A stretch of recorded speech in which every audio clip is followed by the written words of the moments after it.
I was excited to pick up the new Power Stars line and compare these figures to the original Superpowers figures as well as the McFarlane line, and not only be able to add them to the collection, but also see if these figures or the blank figure that many of you have seen, which is for all of us customizers, you can buy just a plain uncolored version of a figure that you can sort of customize into whatever you want. I want to see how well that line would fit in with the rest of the Superpowers collection. So, what's really cool about a 4.5-inch line is, and especially back to the original Superpowers line, if you look at the design quality and the sculpt quality, we were able to get Jose Luis Garcia Lopez quality sculpts. Like, you could actually see the representation of the artwork in the figures.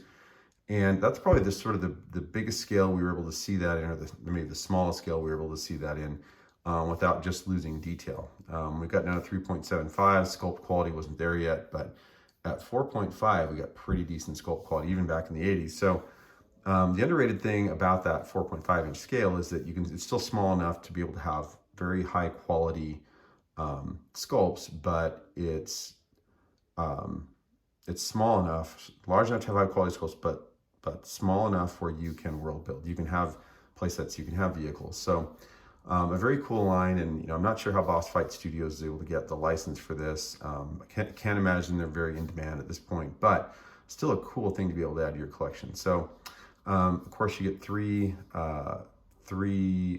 Buck Rogers.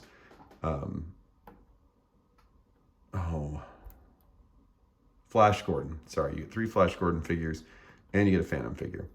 And very cool figures. You get Flash Gordon, you get Ming the Merciless, you get Prince Thun, and you get the Phantom. And going back to like 1930s pulp comics, these were characters that were very well known. My dad grew up on these, and I remember my dad talking about Flash Gordon back in the day and how cool that was to him. So we'll actually start with Flash, and I'll show you a couple of cool details with this figure. So, if you look at a lot of the art for Flash Gordon, you will see that this is pretty close to what we see. Pretty close to the representation you'll see for most of the licensing that's available, and kind of the iconic representation of the classic figure. He's got his ray gun, he's got a sword, and he's got sort of his headgear. Now, one really, really cool feature of these figures is this head can actually swap out. It is interchangeable, and you can put Flash's head on without the headgear. Oops. Hang on. Just pop it right back on there, and voila, there you go. And if you look closely at this, it's actually a pretty cool sculpt. You could see that if you wanted to do this, for a straight up Aquaman head, or if you wanted to customize this into a Bruce Wayne head, there are some options here for that. But I love the swappability of the heads. And the other thing that they've done with this action figure line, and I just want to warn you to be sort of careful with it. Early lines, they don't always have their quality control issues worked out. And I did have a version of the Phantom figure, and as I moved his lower leg, it snapped. They have this very cool hinged quality in the figure. So you can lift the leg, you can turn the lower leg as well. So you can see the hinge motion in the leg. Very, very cool, but just be careful with that pin in there. Again, you're just gonna have, in an early line like this, some QC issues you gotta be careful of. But love the overall figure, love the design quality, love the paint quality, love the if I decide to customize a figure like this in the future, it will be a good base for other Superpowers figures. So really, really enjoy Flash. And then you see Ming the Merciless, good sized, tall figure. He's got this very interesting and cool collar. Comes complete with his own ray gun. It's held here. By the way, the guns fit very, very nicely. The weapons fit very, very nicely in the holsters. Has a very nice soft goods cape on the back here, which sits very, very nicely. It's got a little bit of a C-clamp, but you'll see pop just a little bit out. I can pop that C-clamp right back in. It's very, very nice quality compared to the McFarlane capes. And again, he's kind of got this belt feature like Flash. Unique arms. Very, very cool design overall. Looks like what you'd expect from Ming the Merciless. And then Prince Thun, a character I didn't know much about, but comes complete with tail, sort of a very big, large scale figure. big upper body, gives you an opportunity to, if you're customizing, have a figure with a very, very large torso. I do, this is also almost sort of like a half naked figure, if that makes sense.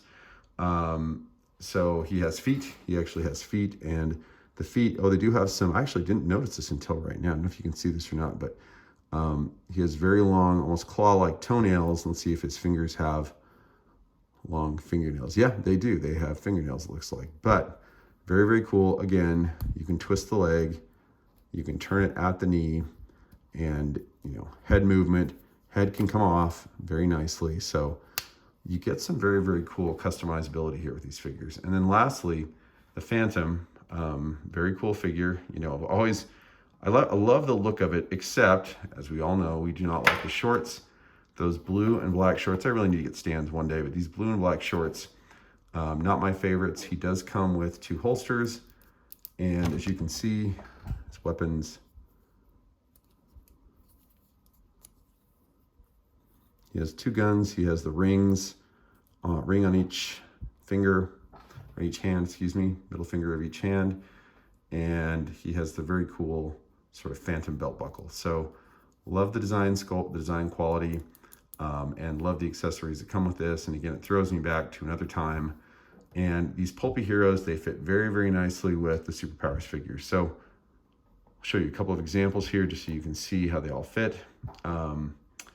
Pull in a couple of Superpowers figures. So, again, this is the RB Customs Batman. Pretty close. Maybe Batman's just a little bit smaller. Of course, Ming the Merciless is actually pretty tall. And the Batman, he actually lines up pretty well with Batman. Maybe a hair shorter than what we'd want, but they are pretty close. And then by comparison, if we put a McFarlane Batman next to him, lines up pretty well overall. So let's see. You'll see here. Not exactly, pretty close to head-to-head, honestly. Pretty close to head-to-head in terms of scale. Lines up pretty nicely overall. And we can actually take a look at him next to a McFarlane Superman figure. And of course, Superman scale tends to dwarf just a bit. As we talked about in other reviews, McFarlane may or may not be in the middle of a rescaling with their figures. We'll have to see as time goes on, see if they get them more in line with the original figures. But overall, they compare pretty nicely. And, just for fun, we can see Batman with the Phantom here lined up. And again, pretty close overall. So very cool sculpts. And I probably will get myself a blank here very soon to customize on. I'll let you know how that goes. But love what I've seen so far. I'd love to see them do, not sure what would happen in Wave 2 or what characters they would have licensed to be able to do. But my impression so far is pretty positive. Feel free to, let's see. I'll put a link in the comments below for the Boss Fight Studios page. Pick up your figures there. Also, I will, please leave your comments below, and please feel free to subscribe to the channel. Thanks.